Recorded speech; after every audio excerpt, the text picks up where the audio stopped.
بسم اللہ الرحمن الرحیم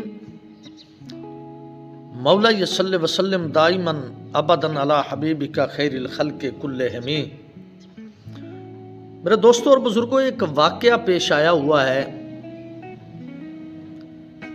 ایک دو دن ہو گئے ہیں۔ واقعہ بہت دل خراش ہے، دل خون کے آنسو روتا ہے اور پریشانی بہت بڑھ جاتی ہے اور کرب و الم کا سما ذہن پر چھا جاتا ہے اور آنکھوں کے سامنے اندھیرا آنے لگ جاتا ہے اور دل کی دنیا تاریک نظر آتی ہے اور محسوس ہوتی ہے۔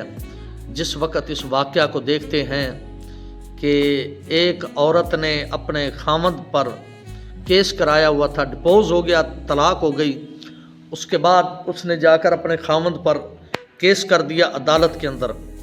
تو جیسے ہی میرے دوستو اس نے کیس کیا، کیس چلتا رہا، تو پچھلے دنوں جج نے یہ فیصلہ کیا۔ ہمارا جو فیصلہ ہے عدالتوں کا وہ آپ ہی جانتے ہیں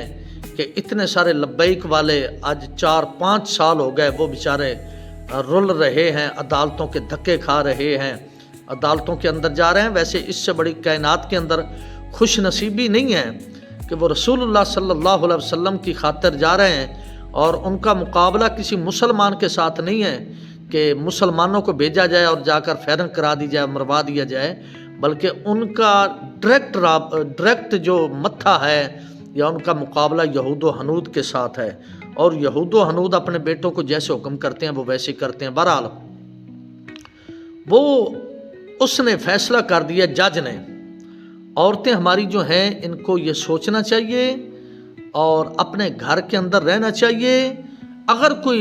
بر موقع کوئی تکلیف آ جاتی ہے تو ہمیں یہ تو سوچنا چاہیے کہ حضرت سیدہ طیبہ طاہرہ حضرت ہاجرہ رضی اللہ تعالی عنہا، جو حضرت سیدنا ابراہیم علیہ السلام کی زوجہ محترمہ اور حضرت ابراہیم علیہ السلام کی زوجہ محترمہ کے ساتھ حضرت اسماعیل علیہ السلام کی والدہ محترمہ، جن کی ہم قربانی کرتے ہیں ہر سال 10 تاریخ کو، 10 ذی الحج شریف کو۔ تو میں عرض کر رہا تھا ان پاک عورتوں کے جو ہے اسوہ کو جب ہم سامنے رکھیں گے تو ہمارے کوئی پریشانی نہیں بنے گی اور نہ ہی ہمیں کوئی تکلیف یا دکھ آئے گا۔ کاش ہم یہ باتیں سامنے رکھیں۔ حضرت رابعہ بصری کو رضی اللہ تعالیٰ عنہ، حضور علیہ السلام کے ازواج مطہرات حضرت سیدہ خدیجہ بنت خویلد وغیرہ، ان تمام عورتوں کو جب دیکھا جائے تو انہوں نے رسول اللہ صلی اللہ علیہ وسلم کے بارے میں بڑی خوبصورت بات کسی نے کی تھی کہ جدوں دی تیرے نال ویاہیاں میں اور جدوں دی تیرے گھر آئیاں میں۔ مطلب کہنے کا یہ ہے کہ جب ایک بندے سے شادی ہو جائے تو شادی کے بعد اس طرح کا قدم نہیں اٹھانا چاہیے۔ تو اس نے جب طلاق لے لی، طلاق کے بعد جج نے فیصلہ کیا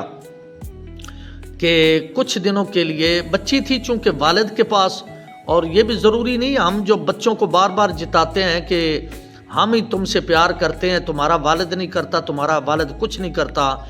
جب وہ آدھی رات کو جھک کر سر پر وزن اٹھا کر اور بوریاں اٹھا کر سیمنٹ کی اور بجری کی بوریاں اور کھاد کی بوریاں اٹھا کر جب لاد رہا ہوتا ہے اور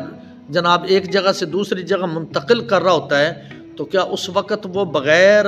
اولاد کی محبت کے یہ سارا کام کر رہا ہوتا ہے؟ تو پسینہ اتنا آتا ہے اور بہت سارے معاملات کو کھانا دینے والا نہیں ہوتا۔ تو یہ اگر ماؤں کو سوچ آ جائے تو میرا خیال ہے اس سے بڑھ کر کائنات کے اندر ان کے لیے نعمت۔ تو جج نے جب فیصلہ کیا کہ کچھ دن کے لیے بچی کو جو ہے